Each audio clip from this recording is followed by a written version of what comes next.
Hare Krishna. So, very good evening, all of you, for coming today evening for our medicos special class on Jagannath Leela. Jagannath ji की कथा के ऊपर हमारा जो special class हो रहा है, तो उसके लिए आप लोग सभी आए हैं, बहुत बहुत धन्यवाद। तो थोड़ा थोड़ा डिले हुआ, तो I beg forgiveness for that, because थोड़ा सेटअप करने में थोड़ा थोड़ा हम लोग को इशू हो रहा था। तो लास्ट क्लास में हम लोगों ने क्या क्या चर्चा की, उसके उससे रिलेटेड मैं थोड़ा ये करना चाहता था। Let us have first class was regarding Jagannath Puri. How Jagannath Puri is the living Vaikuntha on this world. तो क्या क्या हम लोगों ने चर्चा की थी। जगन्नाथपुरी महात्म्य स्कंद पुराण से लिया था हम लोगों ने। तो बेसिकली 4 धाम हैं, बद्रीनाथ, फिर रामेश्वरम, द्वारका और जगन्नाथपुरी। तो ये 4 धाम भारत को जोड़ते हैं और भगवान श्री हरि के ये 4 प्रमुख क्षेत्र हैं। अभी उसमें सबसे ज्यादा इस जगन्नाथ जी की लीला के बारे में अगर सबसे ज्यादा कहीं पे वर्णन आता है तो कहाँ आता है? स्कंद पुराण। तो स्कंद पुराण सबसे ज्यादा ऑथेंटिक वर्षन माना जाता है, जहाँ पे जैमिनी ऋषि स्पेशली जगन्नाथ जी के महात्म्य के बारे में वर्णन करते हैं। तो कहा जाता है कि अगर जगन्नाथपुरी अगर कोई जाने का सोचता भी है, मन में ठान मिले, तो उसके सारे पापों से उसको मुक्ति मिल जाती है। तो भगवान श्री हरि ने गयासुर का वध करने के बाद अपने 4 आयुधों को इन 4 जगन्नाथपुरी के आसपास 4 स्थानों पर रखा है। तो ये 4 स्थान क्या क्या है? तो गदा क्षेत्र, पद्म क्षेत्र, चक्र क्षेत्र और शंख क्षेत्र। तो शंख क्षेत्र में जगन्नाथपुरी है, और उसका भी स्ट्रक्चर ऐसा है कि कुछ पोर्शन इस शंख का जलमग्न है, समुद्र में है, और जो ऊपर वाला पोर्शन है, जो जो शंख का जो टॉप वाला पोर्शन है, तो वो कैसा दिखता है? वो दिखता है मानो अ, मतलब नीलाचल पर्वत की तरह, जो ऊंचा वाला जो प्लेस है। तो वो कहाँ पर है? इस दक्षिण प्रांत में जो ऊंचा वाला एरिया है, उसके ऊपर भगवान श्री जगन्नाथ जी का मंदिर है, तो सदर्न पार्ट इस साइड में। और तो और क्या बताया गया है? तो गदा क्षेत्र जाजपुर, पद्म क्षेत्र कोणार्क, चक्र क्षेत्र हमारे एकाम्र वन या फिर भुवनेश्वर, और शंख क्षेत्र हो गया जगन्नाथपुरी। तो ये कोई साधारण स्थान नहीं है। इनफैक्ट यहाँ पर अगर कोई भी अगर आता है, तो ये देवता लोग यहाँ पर सारे जीवों को किस प्रकार से देखते हैं? चतुर्भुज रूप में देखते हैं। They are not ordinary people. जो भी धामों में रहते हैं, किसी भी जगह पे, चाहे वृंदावन में हो, मथुरा, अयोध्यापुरी, द्वारकापुरी, तो किसी भी धाम में जो धामवासी होते हैं, उनका जन्म वहां पे इसीलिए हुआ है क्योंकि भगवान की कृपा हुई है, तब जाके उनको वैसा जन्म मिला है। तो इनफैक्ट देवता लोग उनके चतुर्भुज विष्णु रूप में वहां पे देख भी पाते हैं। तो ये लिविंग वैकुंठा है, इट्स नॉट मतलब ऐसा नहीं है कि ये इस जगत का पार्ट है जगन्नाथपुरी। तो इसके बहुत सारे नाम हैं, श्री क्षेत्र, नीलाचल, नीलाद्रि, या फिर नरसिम्हा क्षेत्र, क्योंकि आदि नरसिम्हदेव यहाँ विराजमान हुए थे। शंख क्षेत्र तो हम लोगों ने देखा ही, पुरुषोत्तम क्षेत्र। इसके अलावा भी क्या क्या बोला जाता है? भू स्वर्ग। इस संसार में अगर धरातल पे कहीं पे स्वर्ग है, तो वो जगन्नाथपुरी में है। तो हम लोगों ने कैसे देखा कि स्टार्टिंग में जगन्नाथ ब्रह्मा जी जब सृष्टि करते हैं, उसके बाद उन्होंने सोचा कि संसार के जीव कष्ट पा रहे हैं, तो उनकी मुक्ति के लिए मुझे क्या करना चाहिए? तपस्या करनी चाहिए। तो उन्होंने भीषण तपस्या की। भगवान विष्णु उनको दर्शन देते हैं और कहते हैं, चिंता मत करो, मैं स्वयं इस संसार में रहता हूँ, तुम जाओ जगन्नाथपुरी। ऑफकोर्स तब जगन्नाथपुरी नाम नहीं था। तो उन्होंने बोला कि भूमंडल में उत्कल देश यानी कि उड़ीसा के स्थान पे जाओ, वहां पे मैं साक्षात रूप में निवास करता हूँ। तो उस स्थान का नाम है पुरुषोत्तम धाम। तो वो इस संसार का होते हुए भी वो संसार का धाम है ही नहीं, और जो भी वहां पर जाएगा, वो निश्चित रूप से इस भौतिक जगत में लौट के नहीं आएगा। तो उसके बाद खास करके सबसे बड़ा जो अच्छा पॉइंट ऑफ डिस्कशन हम लोगों ने देखा, रोहिणी कुंड के बारे में, क्योंकि रोहिणी कुंड का डिस्क्रिप्शन बहुत ज्यादा आता है, और इसके बाद वाले आज की कहानी में भी आने वाली आपको देखने को मिलेगा। एक छोटा सा कुंड है, जो कि अभी उस कुंड के रूप में नहीं है, एक उसका जलाशय छोटा हो चुका है। तो प्रलय का जल इधर से ही आता है, और प्रलय के बाद भी प्रलय के बाद जब पानी जब इस संसार का पूरा नीचे उतर जाता है, वो भी इधर से ही उतरता है। इट फॉल्स डाउन फ्रॉम, मतलब आता भी इधर से और फिर वापस भी इधर से ही चला जाता है। तो प्रकृति के जो सृष्टि का जो तत्व है, यहीं से इस संसार में क्या करते हैं? क्रिएट होते हैं, बोला जाता है। और डिस्ट्रक्शन का भी ये साइट है। तो this is not an ordinary place. तो रोहिणी कुंड का जल बहुत ही पवित्र माना जाता है, और इस संसार के सारे तीर्थों का जल यहाँ पर विराजमान है। तो जब ब्रह्मा जी यहाँ पर आए और इस स्थान पर दर्शन करने के लिए आए भगवान के कहने पर, तो उन्होंने देखा कि रोहिणी कुंड के जल पे अगर एक एक जस्ट कौवे का पक्के पंख का स्पर्श हो जाता है, और उसके स्पर्श मात्र से उसे वैकुंठ गमन का अवसर मिलता है, वैकुंठ वासी का रूप मिल जाता है और भगवत धाम चले जाते हैं। तो इतना महान है ये कि कौवे जैसा एक, चलो ठीक है, निचली योनि का एक एक जीव है, तो उसको भी एक, तो ये कोई साधारण प्लेस हो नहीं सकता, तो इसीलिए this is not an ordinary place, उनको ये समझ में आया। तो फिर ये देखते हुए कि जगन्नाथपुरी में क्या होगा कि आगे चल के इतने सारे लोग आके दर्शन करेंगे और सबकी मुक्ति हो जाएगी, तो यमराज बड़े टेंशन में आ जाते हैं। तो लक्ष्मी देवी, मतलब यमराज दौड़े दौड़े यहाँ पे आते हैं और लक्ष्मी देवी उनसे बोलती हैं, क्योंकि यहाँ पर भगवान श्री नीलमाधव थे और लक्ष्मी देवी भी थी। तो लक्ष्मी देवी के सामने आके गिड़गिड़ाते हैं कि भाई, ऐसा अगर सबको ही अगर भगवत धाम चले जाएंगे तो फिर मेरा काम क्या होगा, मैं खाली खाली बैठ के क्या करूंगा। तो फिर लक्ष्मी देवी कहती है कि देखो, तुम्हारा इस संसार के सारे स्थानों पे कंट्रोल है, सिर्फ इस यहाँ पर इस जगह पे जो 5 कोस की भूमि है, जो स्पेशल जो कुछ जो डेडिकेटेड प्लेस है यहाँ का, इस जगह को छोड़ दो, क्योंकि इस स्थान पर केवल मेरे प्रभु पुरुषोत्तम भगवान श्री नीलमाधव का कंट्रोल है। तो यहाँ पर यहाँ तुम्हारी कोई कंट्रोल नहीं चलेगी। तुमको इस संसार के बाकी किसी भी व्यक्ति के ऊपर कंट्रोल करना है, वहां जाके कंट्रोल करो, देयर इज नो प्रॉब्लम। तो इस प्रकार से उन्होंने ये लक्ष्मी देवी ने इस प्रकार से आ, उनसे रिक्वेस्ट किया कि आप यहाँ पे कुछ मत कीजिए। तो उसके बाद देखा जाए तो यमराज भी यहाँ पर आके वास करने लगते हैं। उनको भी जब पता चलता है कि यहाँ पे इस स्थान की इतनी इतनी महिमा है, तो यमेश्वर महादेव रूप के नाम से वो यहाँ पे आके स्थित हो गए। फिर आगे चल के मार्कंडेय मुनि के बारे में हम लोगों ने देखा कि किस प्रकार से मार्कंडेय मुनि जब यहाँ अ, उनको भगवान भोलेनाथ से आशीर्वाद मिला था। क्या आशीर्वाद मिला था, बता सकते हैं? What benediction he had got, बताइए, क्या आशीर्वाद मिला था? हम्म, बताओ बताओ, किसी की आवाज नहीं आ रहा प्रभु सृष्टि के अंत तक मार्कंडेय ऋषि रहेंगे है। समथिंग। मार्कंडेय ऋषि का क्या आशीर्वाद था, ब्रह्मा जी के बताइए। 7 दिन 7 रात जीवित रहेंगे।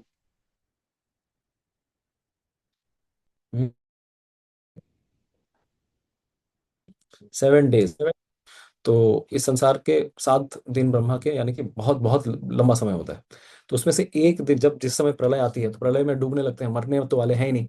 तो बहुत सारी मछलियां निकलने की कोशिश करती हैं, उनको कोई निकल भी नहीं पाते हैं, बेचारे बहुत परेशान होकर घूम रहे थे। तो लाखों करोड़ों साल तक ऐसे तैरते तैरते तैरते तैरते वो एक स्थान पे आते हैं, जो कि एक बहुत सुंदर दिव्य आइलैंड था, जहाँ से ज्योति निकल रही थी।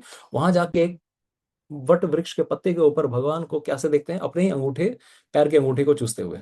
तो ये जो विशेष रूप है वट पत्रशाही, ये कोई साधारण रूप नहीं है। भगवान अपने ही चरणों की धूल को चखना चाहते हैं।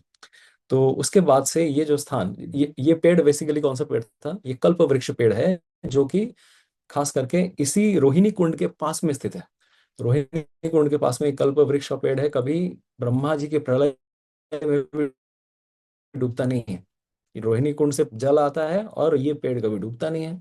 इसी पेड़ की एक पत्ती के ऊपर भगवान का दर्शन होता है। और आ, इसीलिए इस पेड़ का नाम कल्प वृक्ष या कल्प, अभी भी अगर आप जाएंगे मंदिर के कैंपस के अंदर ही ये पेड़ विद्यमान है। तो इट्स एक्स्ट्रॉर्डिनरी ट्री, ठीक है। तो उन्होंने फिर बाद में भगवान श्री कृष्ण उनको अपने अंदर संभाल लेते हैं, क्योंकि उनके मन में एक विचार आया था। भगवान विष्णु की उन्होंने तपस्या, भगवान विष्णु उनको प्रसन्न होकर उनका आशीर्वाद मांगे, बोले थे क्या मांगना है मांगो।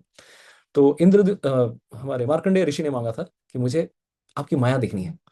तो माया दिखनी है, तो भगवान ने भरपूर माया दिखाई उनको, पूरा फुल 3D शो दिखाया अपने पेट के अंदर, पूरे जगत को, त्रिभुवन को देखा उन्होंने अपने पेट के अंदर। फिर लास्ट में आके बेचारे बहुत परेशान हो जाते हैं, मैंने बहुत देख लिया भगवान, प्लीज अभी मुझे छोड़ दीजिए।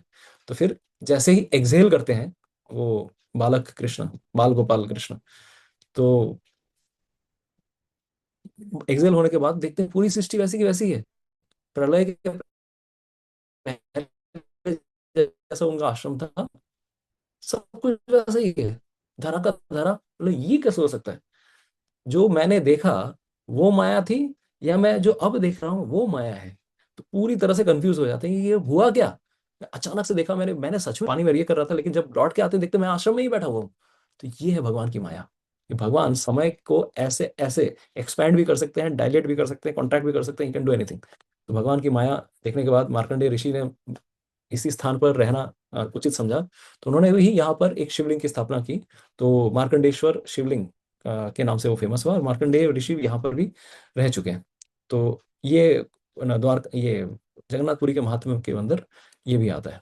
तो इस तरह से आगे चल के लक्ष्मी देवी फिर आगे बताने लगती हैं कि आगे चल के यमराज जी को बताती है कि देखो चिंता आगे चल के स्वारोचिषो मनु जब होंगे, सेकंड वाले जब मनु आने वाले हैं, तो उनके कार्यकाल में जब एक सतयुग आएगा, उसमें लक्ष्मी देवी कहती हैं कि एक बहुत ही शुद्ध राजा आने वाले हैं, बहुत ही पवित्र राजा आने वाले हैं, जिनका नाम होगा राजा इंद्रद्युम्न। आज हम उनकी कथा सुनेंगे। तो वो आगे चल के 1000 अश्वमेध यज्ञ करेंगे। उसके बूते पे इस संसार में जगन्नाथ जी का क्या होगा, इस संसार में अवतरण होगा। तो he will come because of king Indradyumna. ठीक है सर। तो फिर हमने आगे ये भी बताया कि भगवान श्री जगन्नाथ जी की करुणा कितनी महान अपार है। ये कलयुग के विशेष अवतार माने जाते हैं, कलयुग के विशेष रूप माने जाते हैं भगवान श्री जगन्नाथ।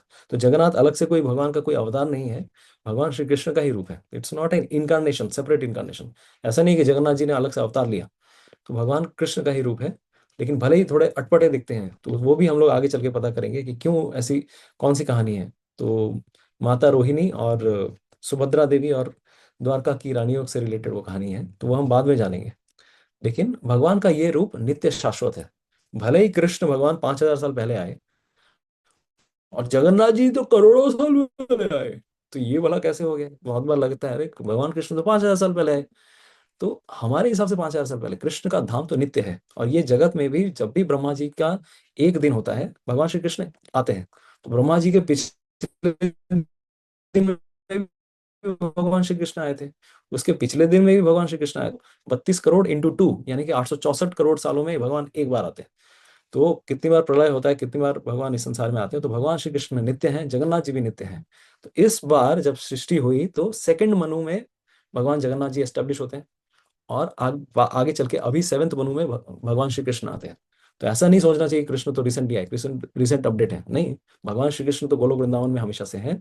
और ये जो जगन्नाथ जी का जो स्वरूप है, वो पिछली बार भगवान श्री कृष्ण की जब लीला हुई थी, माता रोहिणी ने रानियों को जब कहानी सुनाई थी, तब भी सुभद्रा देवी ने इस प्रकार से भगवान जगन्नाथ जी के स्वरूप को देखा है।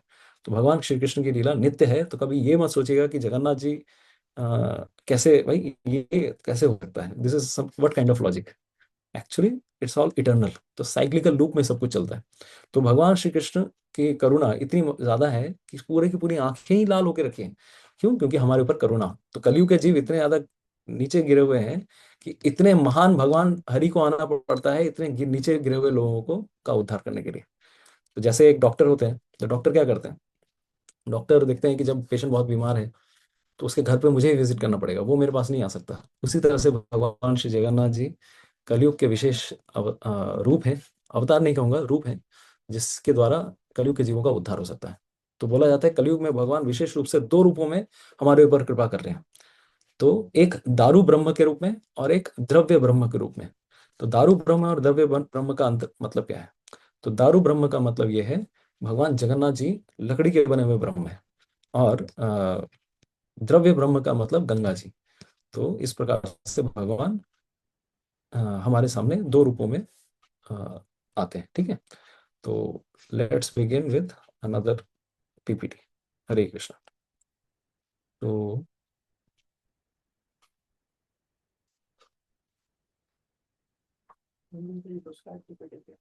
I would have showed. Hmm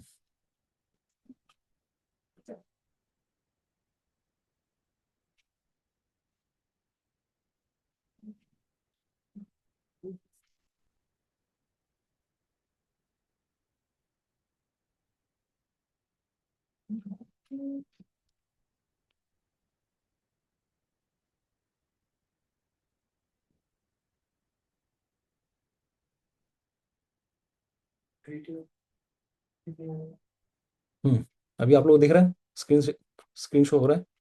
Hare Krishna. You are able to see. तो किस प्रकार से यहाँ पर Neel Madhav, yes thank you so much, Neel Madhav से जगन्नाथ जी। तो कितने लोगों को पता है कि नील माधव और जगन्नाथ जी का शिफ्ट क्यों हुआ? किसी को याद है? लास्ट क्लास में हम लोगों ने डिस्कशन किया था। नील माधव और जगन्नाथ जी का शिफ्ट कब होता है, किस समय होता है? एक ब्रह्मांड के कौन से टाइम पे नील माधव की पूजा होती है, कितने दिनों तक, कितने सालों तक, और उसके बाद फिर जगन्नाथ जी की पूजा कब होती है? हम्म?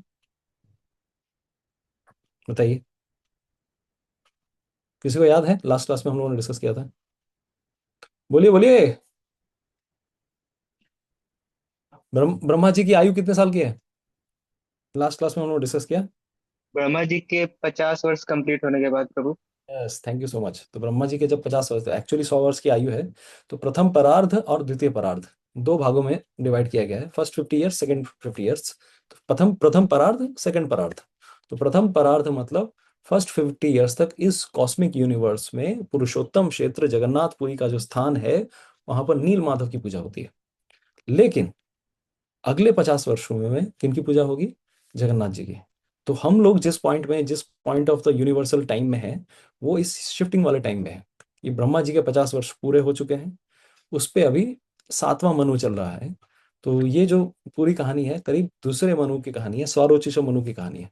ठीक है, अभी हम लोग सातवें मनु में हैं। तो करीब लाखों करोड़ों साल, बहुत साल हो चुके हैं। तो उसमें एक सतयुग में ये घटनाएं घट गई। तो आगे चल के हम लोग, तो फिर हम लोग यहाँ से आगे बढ़ते हैं।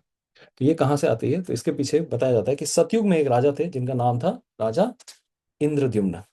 तो ये एक स्थान पे शासन करते थे। उनके पूरे राज्य का नाम था मालवा, और मालवा राज्य की राजधानी थी अवंतीपुर। तो अवंतीपुर से वो शासन करते थे। अवंतीपुर अभी बताइए कहाँ पर है? Which place is Avantipur? Hmm Avantipur कहाँ पे? किसी को पता है? यस, बोलिए बोलिए, डायरेक्ट बोल सकते हैं। प्रभु जी Ujjain. Ujjain, thank you thank you. Ujjain. तो उज्जैन बहुत ही सिग्निफिकेंट प्लेस है, भारत का सेंटर है। सेंटर ऑफ, और भारतीय भूमध्य रेखा, मतलब अगर ऊपर लैटिट्यूड और लॉन्गिट्यूड से देखा जाए तो एकदम लॉन्गिट्यूडल का सेंट्रल जो पोर्शन है, उज्जैन माना जाता है। तो उज्जैन के राजा थे। तो वहाँ, तो ये उनसे रिलेटेड, राजा इंद्रद्युम्न महाराज से रिलेटेड ये स्पेशल कहानी है। तो वो स्वयं ब्रह्मा जी के डायनेस्टी में 25वें फैमिली मेंबर थे, 25वें पुत्र थे। तो ब्रह्मा जी के एक वंशज थे। और आगे चल के, मतलब इतने महान राजा थे, बहुत सर्व गुणों से संपन्न थे, भगवान विष्णु के अनन्य भक्त थे। तो एक दिन उनके मन में एक इच्छा हुई, जब भगवान की पूजा कर रहे थे, तो पूजा करते करते वो इनसे पूछते हैं। एक सेकेंड, मैं दिखाता हूँ वो वाला। तो एक दिन पूजा करते करते अपने पुजारी से पूछते हैं।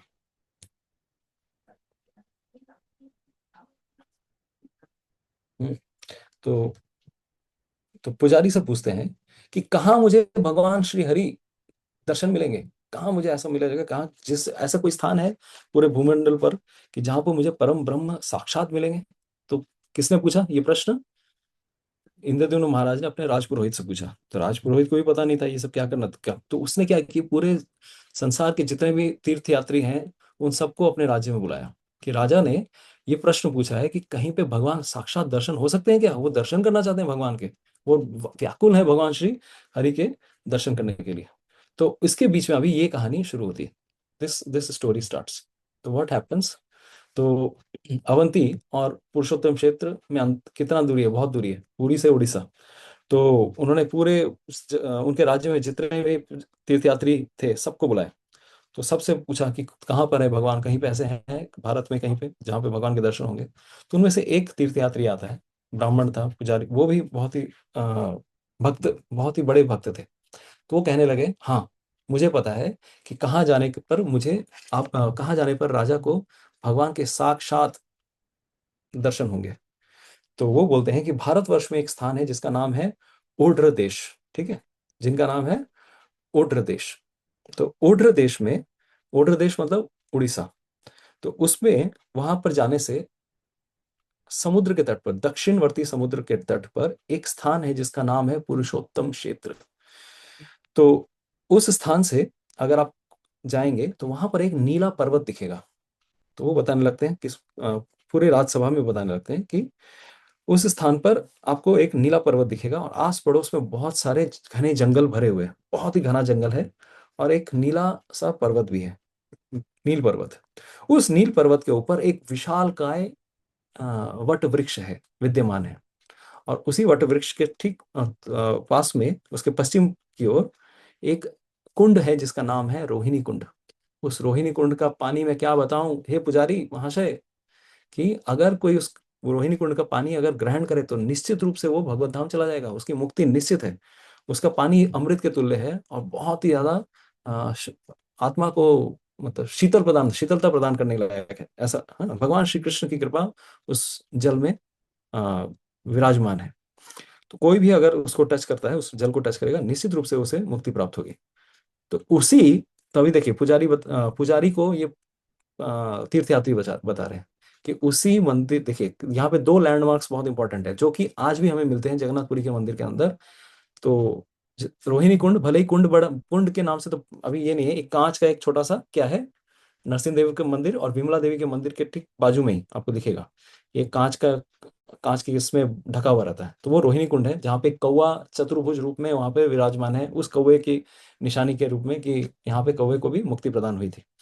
तो कौवा विथ 4 हैंड्स, राइट राइट, तो वहां पे चतुर्भुज कौवा दिखता है वहां पे, शंख चक्र गदा पद्म के रूप में, क्योंकि उसको भी मुक्ति मिली थी। तो अभी इतना बड़ा कुंड स्वरूप नहीं है, बस छोटा सा एक जलाशय के रूप में एक छोटा सा स्थान बन के अभी वहां पर विद्यमान है। तो फिर वो लैंडमार्क करते हैं कि इसी कुंड के पूर्वी तट के पास में भगवान श्री हरि विराजमान है। उनका नाम है वासुदेव, मतलब वासुदेव के रूप में भगवान श्री हरि विराजमान है, चतुर्भुज मूर्ति है और इतनी सुंदर है। देखने में किससे बनी हुई है? नीलमणि से बनी हुई है। नीलमणि ऐसा देखने में है मानो नीलमणि से, उनका उनका जो ये है, नीलमणि से बना हुआ है, ठीक है। तो बहुत ही सुंदर स्वरूप है। भगवान श्री हरि वहां पे करुणा के निधान है, करुणा सागर के रूप में है, और जो भी कोई अगर उनका दर्शन करेगा निश्चित रूप से इस संसार से तर जाएगा। तो मैं वहां पर करीब 1 साल तक रहा हूँ। तो यहाँ पे बताते हैं कि मैं वहां पर करीब 1 साल तक रहा, और भगवान श्री हरि की कृपा से मुझे 18 विद्याएं मुझे प्राप्त हुई। आई डेवलप, और साथ ही साथ मुझे भगवान श्री हरि के प्रति पूर्ण भक्ति भी मुझे प्राप्त हुई। तो ये कौन बता रहे हैं? ये पूरा बता रहे हैं, व्याख्यान बता रहे हैं वो पुरोहित जो वहां से तीर्थ यात्रा करके आए थे। तो समहाउ अभी वो इस ये होने के बाद ये जो पूरी कहानी जब सुनी, तो राजा इतने आतुर हो गए कि मैं अभी जाऊंगा दर्शन करने के लिए, मैं उन भगवान श्री हरि के दर्शन करना चाहता हूँ। तो जो राज पुरोहित पुरोहित होते हैं तो वो राजा को रोकते हैं, बोले रुक जाइए, आप राजा हैं, आपका जाना पहले ठीक नहीं होगा, पहले हम लोग देखते हैं, अरेंजमेंट करते हैं। हमें पता है आप वहां पे मंदिर बनाना चाहते हैं, आप भगवान की सेवा करना चाहते हैं, लेकिन पहले रुक जाइए, पहले हमारे, मैं एक काम करता हूँ, मेरे भाई को मैं भेजता हूँ। तो जो राजपुरोहित थे, उनके भाई का नाम था, नाम याद रखना है, उनके भाई का नाम था क्या? विद्यापति, ठीक है। तो विद्यापति को मैं भेजूंगा, वो उस नीलाचल की तरफ जाएगा। तो वो सब कुछ ट्रैक, वो पहले एडवांस पार्टी करके देख के आएंगे, जैसे हम लोग भी यात्रा के पहले करते हैं एडवांस पार्टी, तो उनको भेजेंगे। तो इस प्रकार से विद्यापति निकल जाते हैं। तो विद्यापति स्वयं भी भगवान श्री हरि के अनन्य भक्त थे, कृष्ण की कृपा से वो भी बहुत बड़े भक्त थे। तो वो जब नीलाचल की ओर निकलते हैं, तो नीलाचल की ओर निकलते निकलते बीच में उनको महानदी महानदी का तट मिलता है। ये महानदी बहुत इंपॉर्टेंट है उत्कल देश में, ये महानदी का तट बहुत ज्यादा इंपॉर्टेंट है, क्योंकि बोला जाता है कि महानदी का तट पे गोल्डन सैंड है। उसका जो बालू है देखने में लगेगा कि किस तरह से सोने के रंग का है, स्वर्णिम स्वर्णिम बालू है। तो पहले आकर उज्जैन से सब कुछ वो भी एक टोली लेकर निकलते हैं। तो सबसे पहले वहां कहाँ पहुंचते हैं? महानदी के तट पे। तो वहां पे सबसे पहले थोड़ा देर रुकते हैं, रेस्ट करते हैं, फिर नेक्स्ट दिन सुबह फिर निकल जाते हैं। तो आगे चल के कहाँ जाते हैं? एकाम्र वन। ये एकाम्र वन कहाँ है बता सकते हैं? Where is this Ekamra Van? Bhubaneswar प्रभु जी। पर भुवनेश्वर लिंगराज मंदिर, तो वहां जाते हैं। तो भुवनेश्वर जाने के पश्चात फिर वहां से फिर अगले दिन वो जाते हैं कहाँ पर? जगन्नाथपुरी की ओर, पुरुषोत्तम क्षेत्र की ओर। तो तब तो पुरुषोत्तम क्षेत्र मतलब जगन्नाथपुरी नाम नहीं था, नीलाचल नाम था, पुरुषोत्तम क्षेत्र नाम था। तो वहां पर देखते हैं कि बहुत दूर से एक पर्वत दिख रहा है, और उस पर्वत के पर बहुत सुंदर सा एक विशाल काय कल्प वृक्ष, जो बरगद का पेड़ है, वो दिख रहा है। तो जैसे ही उन्होंने उस वट वृक्ष को देखा, तो शास्त्रों में वर्णन है कि अगर उस वृक्ष को देखा भी जाए तो भी हमारे कितने पाप नष्ट हो जाएंगे, सारे पापों से मुक्ति हो जाएगी। तो उस शाम को वो और मंदिर दर्शन नहीं जाते हैं, क्योंकि शाम तक पहुंचे थे, उसी वट वृक्ष के पास ही जाके रेस्ट कर लेते हैं। तो वहां पे रेस्ट करते हैं। फिर लेकिन कुछ देर के अंदर शाम को रेस्ट कर ही रहे थे कि अचानक वो कहीं ना कहीं से आवाज सुनने में आ रही थी, बहुत बहुत हलचल हो रही थी, बहुत जोर जोर से आवाज आ रही है, कहीं से तो आवाज आ रही है। तो सो भी नहीं पाए। तो उठते हैं, और उठने के बाद फिर उनको बात पता चलता है कि पास ही में एक आश्रम है। किसका आश्रम है? शबर लोगों का आश्रम है। तो ये जो पुरोहित थे उन्होंने ये वर्णन किया था कि वसु जो नील माधव है, नील माधव के मंदिर के पास में शबर लोगों का एक आश्रम है। ये शबर लोग कौन है? शबर लोग नीची जाति के आदिवासी बोले जाते हैं, जो कि सुअर पालते हैं, शुकर। तो भले ही ये लोग शुकर पालते थे, ये लोग by occupation they were like this, लेकिन ये भगवान श्री नील माधव के बहुत अनन्य भक्त थे। और इनके जो राजा थे, तो उनके बारे में अभी आएगा। तो इनके राजा भगवान श्री नील माधव के अनन्य भक्त थे। तो इसी ये ऑलरेडी इंफॉर्मेशन पहले वाले जो तीर्थ यात्री थे, उन्होंने यहाँ पर दी, ऑलरेडी दी थी। तो यहाँ पर उनको वहां से आवाज सुनाई दी, तो सब उनको याद आया, यस मैं तो राजसभा में था, ये पास ही में एक शबर लोगों का आश्रम है। तो फिर वो शबर लोगों के आश्रम की ओर जाते हैं जहां से वो आवाज आ रही थी। जैसे ही वहां जाते हैं तो वहां पर उनको कौन मिलते हैं? विश्ववासु। ठीक है, तो विश्ववासु वहां पे मिलते हैं। तो विश्ववासु कौन थे? विश्ववासु शबर लोगों के कौन थे? राजा थे। तो यहाँ पे विद्यापति हैं और विश्ववासु है। तो दोनों वी से नाम शुरू होते हैं, थोड़ा कंफ्यूजन होता है ये कहाँ पे, लेकिन नाम पता होना चाहिए। विद्यापति ब्राह्मण है और विश्ववासु शबर जाति से है, ठीक है। लेकिन इन दोनों की वजह से ही जगन्नाथ इस संसार में आते हैं। तो ये इनका विद्यापति राजा की तरफ से भेजे गए थे। इनका पर्पस क्या था? भगवान को ढूंढ के निकालना है, मुझे राजा को इन्फॉर्म करना है, क्योंकि राजा पूर्ण रूप से व्रत में लीन थे। उनका पर्पस यही था कि जब तक तुम मुझे बताओगे नहीं, मैं यहाँ पे फास्टिंग करूंगा, जब तक मुझे भगवान के दर्शन नहीं मिलेंगे, मैं व्रत नहीं त्यागने वाला। तो इतना लंबे काफी दिनों तक उन्होंने व्रत किया था। तो बहुत ही ज्यादा हड़बड़ी में थे कि मुझे भगवान के दर्शन करने ही है, मैं इसलिए आया हूँ। तो विश्ववासु से मिलते हैं जब, तो विश्ववासु विद्यापति का मन पढ़ लेते हैं, भाप लेते हैं कि ये किस लिए आया है। तो वो उनसे पूछते हैं कि हे विद्यापति, मतलब आप कहाँ से आए हैं और आपके आने का यहाँ पे पर्पस क्या है? तो फिर वो विद्यापति बताते हैं कि मैं राजा का पुरोहित पुरोहित उनके भाई हूँ। तो राजा के जो पुरोहित हैं, राजा कौन? मालवा राज्य के जो राजा हैं, राजा इंद्रद्युम्न। और वो 25वीं डायनेस्टी से हैं, ब्रह्मा जी के 25वें कुल में से हैं। तो मैं उनके द्वारा भेजा गया हूँ और उनके मन में भगवान को दर्शन करने के लिए आतुर इच्छा हुई है। और वो संकल्प करके बैठे हैं कि जब तक भगवान के दर्शन नहीं मिलेंगे मैं व्रत करूंगा, आई विल फास्ट। और मैं इसीलिए जल्दी से जल्दी भगवान श्री नील माधव के दर्शन करके मैं सीधा उनके पास जाना चाहता हूँ। तो उन्होंने पूरा अभिप्राय बताया। तो शबर जो विश्वासु राजा थे, तो ये एक चीज बताते हैं कि ठीक है जल्दी चलो, अभी क्या करना है हम लोग को? फटाफट यहाँ से निकलना है और सीधा हम लोग को एक समय भी, एक मुहूर्त भी वेस्ट नहीं करना है, लेट्स गो। तो वो उनको अभी देखिए, इस कहानी के 2-3 वर्जन हैं। बंगाल में भी हम लोग कुछ वर्जन सुनते आए हैं कि तो कुछ वर्जन हैं यहाँ पर। कि एक वर्जन ये आता है कि शबर राजा ने उनको दर्शन करने उन वो नहीं दर्शन करने देना चाहते थे। और दूसरा वर्षन ये, क्योंकि इतनी लंबी कहानी है तो लोकल लोक कथाएं और शास्त्रों की कथा है, तो मैं जो अभी यहाँ पे बता रहा हूँ ये स्कंद पुराण का वर्षन बता रहा हूँ। तो यहाँ पर यही वर्षन आता है कि वो उनको साथ में लेके जाते हैं, चलो हम लोग आगे आगे चल के वहां पे जाते हैं, भगवान के दर्शन करेंगे, एक मुहूर्त भी हम लोग वेस्ट नहीं कर सकते। तो उनको पकड़ पकड़ के वहां से लेके जाते हैं, उस पर्वत के ऊपर लेके जाते हैं।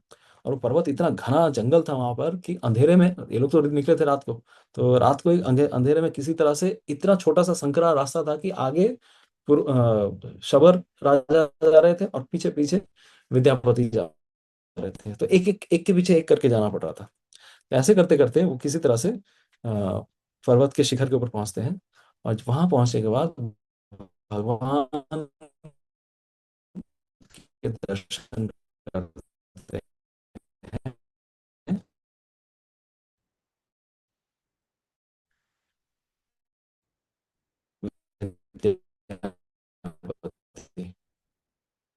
तो वो जैसे ही भगवान के दर्शन करते हैं, तो वहां पर दर्शन करने इस प्रकार से कि भगवान, मतलब इनका उनका शरीर दिव्य था, उनके शरीर में जो मालाएं थी वो आते थे और उनकी पूजा किया करते थे। दिन के समय मतलब रात्रि के समय देवता लोग आया करते थे और वो लोग कुछ माला अर्पण करते थे। और मालाएं भी ऐसी होती थी, देवलोक से माला आती थी, कभी भी माला झड़ता नहीं था, हमेशा नित्य रहता है। देवलोक का एक कैरेक्टरिस्टिक ये भी है कि वहां पे फूल कभी भी मुरझाते नहीं है। हम्म, फूल मुरझाते नहीं। तो स्पेशल सुगंधित फूलों फूलों के द्वारा भगवान को मालाएं अर्पण की गई थी। तो उसके बाद फिर क्या नाम है, विद्यापति और विश्ववासु भगवान के दर्शन करने के पश्चात फिर से अपने आश्रम की ओर लौट के आते हैं। तो सुबह तक क्या होता है? तो सुबह तक वो लोग वहां पहुंच जाते हैं, ठीक है। तो और इसी बीच में उन्होंने रोहिणी कुंड में स्नान भी किया था, और स्नान करने के पश्चात फिर हाँ, हाँ, वो एक्चुअली उनका स्वरूप है, तो उनके स्वरूप के बारे में वर्णन किया गया है। तो इस स्वरूप में हरे कृष्ण प्रभु बाद में আপনার अभी আওয়াজ আটকে যাচ্ছে আসছে बताऊंगा कि भगवान का स्वरूप जो है कितना প্রভু सुंदर है। तो इंद्र नील मणि नील, मेरा आवाज कट रहा है? हरे कृष्णा। হরে কৃষ্ণ প্রভু আপনার আওয়াজ কেটে যাচ্ছে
आवाज आ रही है मेरी?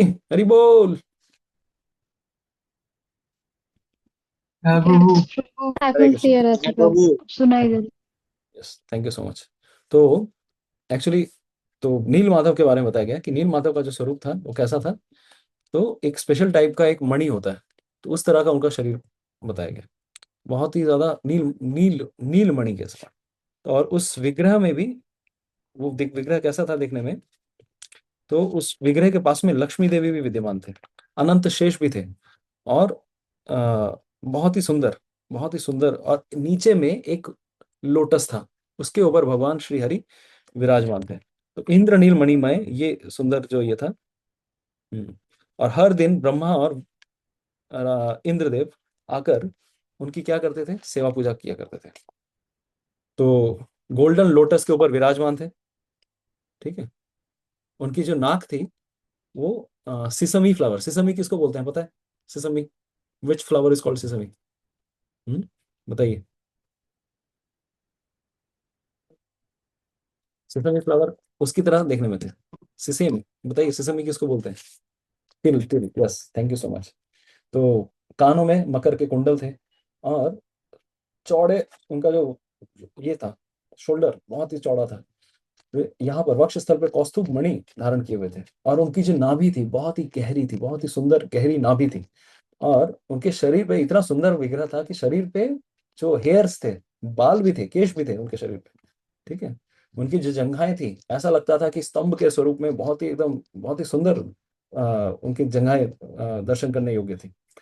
तो इस प्रकार से, और उनके बाईं तरफ माता लक्ष्मी थी, और ऐसी लक्ष्मी विराजमान थी जैसे कि मानो भगवान श्री नील माधव को दर्शन कर रही है। वो नील माधव के जो विग्रह हैं वो ऐसे विराजमान थे कि नील माधव के दर्शन मानो कर रही है। और लक्ष्मी देवी भी बहुत ही अत्यंत सुंदर थी, और बहुत भिन्न भिन्न प्रकार के आभूषणों से विभूषित थी। तो भगवान के पीछे, भगवान श्री हरि के पीछे, भगवान श्री हरि के पीछे कौन थे विराजमान? भगवान श्री हरि के पीछे अ, अनंत शेष विराजमान थे। और अनंत शेष पूरे बहुत सारे उनके फन थे, और उनके भगवान श्री नील माधव के पास ही में सुदर्शन चक्र स्वयं हाथ जोड़ के खड़े थे, ठीक है। सुदर्शन चक्र वहां पे खड़े थे, और सुदर्शन के पास, सुदर्शन के पीछे गरुड़ देव भी वहां पर उपस्थित थे। तो ये जो नील माधव का जो विग्रह था कैसा था? माता लक्ष्मी भी थी, वो ऐसे देखिए मान लो टकटकी लगाकर भगवान को देख रही हैं, पीछे अनंत शेष, उसके बाद गरुड़ देव, और साथ ही साथ सुदर्शन भी, दोनों सुदर्शन मूर्तिमंत स्वरूप में भगवान की उपासना कर रहे हैं, ऐसे देख पा रहे थे।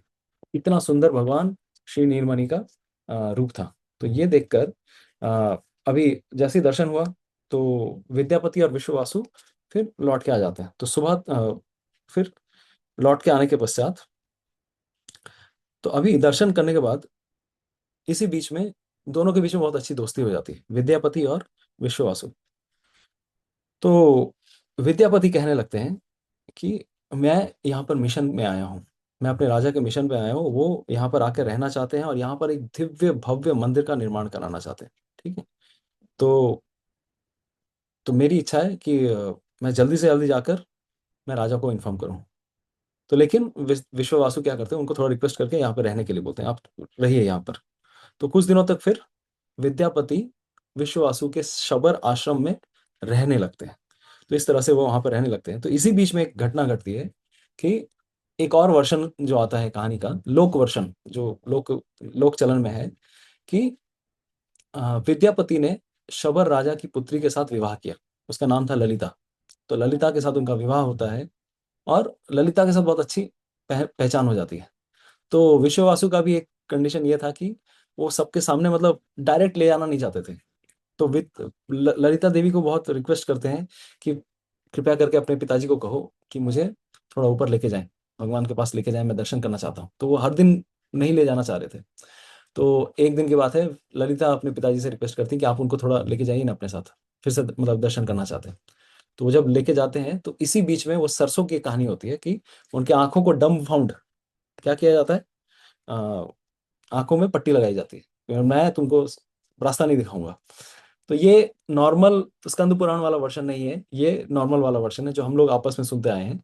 तो उनके आंखों में पट्टी लगाई जाती है और फिर उन्होंने क्या किया था, ये भी बुद्धिमान थे, तो इन्होंने वो रास्ते से जाते जाते सरसों के कुछ दाने अपने एक पोटली में, अपने पॉकेट में रखा था। तो सरसों के कुछ दाने रास्ते पे अ, डालते डालते जाते हैं, ताकि नेक्स्ट टाइम जब आऊं तो सरसों पेड़ हो जाए, फलित हो जाए और मुझे पहचान में आ जाए कि रास्ता कौन सा है, किस तरह से नील माधव के पास जाना है। तो इन्होंने एक तरह से जीपीएस ट्रैकर लगा लिया था कि कैसे नेक्स्ट टाइम आऊंगा और मैं भगवान के दर्शन करूंगा। तो इन्हीं ललिता के पुत्र, इनसे इनसे जो पुत्र होते हैं आगे चल के, ये विद्यापति और ललिता के जो पुत्र होंगे, और विद्यापति की अवंती में भी एक पत्नी थी, ब्राह्मण पत्नी थी। तो आगे चल के जगन्नाथ जी की पूजा ये दोनों वंशज ही करने वाले हैं। उसी विद्यापति के दो वंशज हैं। शबर राजा की पुत्री से जो वंशज हुए तो उनको बोला जाता है दैत्यपति। ठीक है। तो ये लोग दैत्यपति हैं। और उनकी जो खुद की जो पत्नी थी, ब्राह्मण पत्नी है, उनके द्वारा जो वंशज होते हैं वो आगे चल के नॉर्मल ब्राह्मण पांडा होते हैं। ठीक है। पति महापति उनको बोला जाता है, पति महापति। तो पूरे साल भर जो भगवान की सेवा होती है तो विद्यापति की ब्राह्मण पत्नी के द्वारा सेवा की जाती है। अपने राज्य में भी तो पत्नी होगी ना। और यहाँ पे जो उन्होंने दूसरा विवाह किया ललिता के साथ, जो ये जो वंशज हैं, ये लोग खास करके जब जगन्नाथ जी अभी कुछ दिनों बाद उनको फीवर आने वाला है, तो ये 15 दिन के लिए भगवान श्री जगन्नाथ जी अनवसर काल में बुखार होने वाला है, तो इस समय भगवान श्री जगन्नाथ जी की सेवा करेंगे ललिता के डिसेंडेंट्स। ठीक है। तो एनीवेज, तो फिर तो राजा के साथ यहाँ पर उनका संवाद होता है, विद्यापति का संवाद होता है। तो हम्म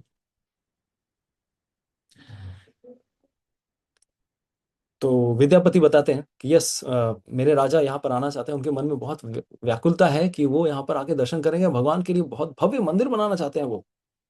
तो ये सब शबर राजा सुन तो रहे थे और वो कहते हैं यस, मैंने भी सुना है, मैंने भविष्यवाणी सुनी है कि भगवान श्री जगन्नाथ जी यहाँ पर आने वाले हैं। आगे चल के इंद्रद्युम्न महाराज यहाँ आएंगे, भव्य मंदिर बनाएंगे और आगे चल के भगवान के चतुर्धा मूर्ति की स्थापना ये राजा करेंगे। लेकिन प्रॉब्लम ये होने वाली है कि भगवान श्री नीलाचल के दर्शन उनको नहीं होंगे। क्या मतलब? विद्यापति चौंक जाते हैं, क्या बोल रहे हो भाई? ना नीलाचल, मैं नील माधव के दर्शन करने के लिए तो उनको लेके आ रहा हूँ। मतलब हाँ, मैं समझ रहा हूँ नील माधव के दर्शन, लेकिन उनको होंगे नहीं। वो यहाँ जरूर आएंगे, लेकिन ये बहुत पहले की एक भविष्यवाणी है कि राजा इंद्रद्युम्न यहाँ आएंगे लेकिन नील माधव के दर्शन नहीं होंगे। तो फिर अरे वो तो अपना शरीर त्याग देंगे। हाँ, लेकिन तुम उनको बताना मत। तो शबर राजा उनको रिक्वेस्ट करते हैं कि जाओ तुम इमीडिएटली जाओ, उनको बुलाकर लेके आओ, लेकिन उनको बिल्कुल भी बताना नहीं। तो मैंने सुना है ये चीज़, लेकिन वो इनको देख नहीं पाएंगे। तो इस प्रकार से तो सीधा वो वहां से निकल जाते हैं। और हमने जो सुना है, विश्ववासु बताते हैं कि स्वर्णिम बालू के अंदर भगवान श्री नील माधव ढक जाएंगे। ठीक है। लेकिन उनका राजा का आना बहुत जरूरी है। ये विधि का विधान है कि राजा को यहाँ आना ही है। तो आप सीधा जाइए अवंती से राजा को बुला कर लेके आइए, लेकिन बताइएगा मत, क्योंकि कुछ ही दिनों में भगवान 4 लकड़ी के रूपों में भगवान यहाँ पे प्रकाशित होने वाले हैं। तो ये शबर राजा उनको आगे की भविष्यवाणी पहले ही बताते हैं, ठीक है। तो विद्यापति इमीडिएटली निकल जाते हैं और सीधा पहुंचते हैं कहाँ पर, अवंती। अवंती पहुंचने के बाद वो राजा के लिए एक विशेष क्या लेकर गए थे, माला लेकर गए थे, ठीक है।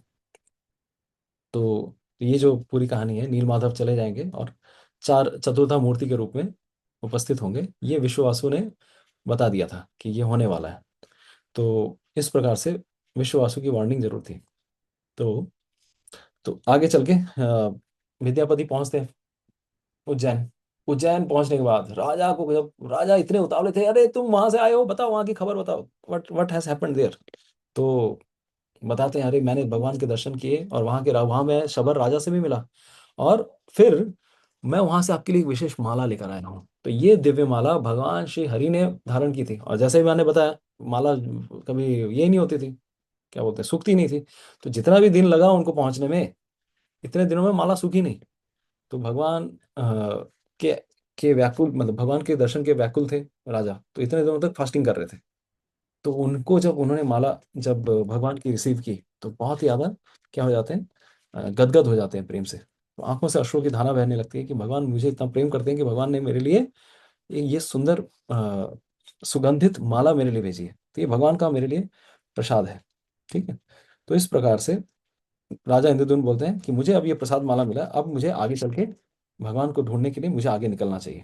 तो अब इसके बाद एक बहुत लंबी कहानी शुरू होती है। ये बहुत आगे, बहुत मतलब भगवान जगन्नाथ जी यहाँ पे कैसे आए, यहाँ से टर्निंग पॉइंट है। तो upon receiving the garland of Neelmadhav, king Indradyumna is plunged into sheer spiritual ecstasy. His lifelong singular quest to see the Lord face to face is violently set into motion.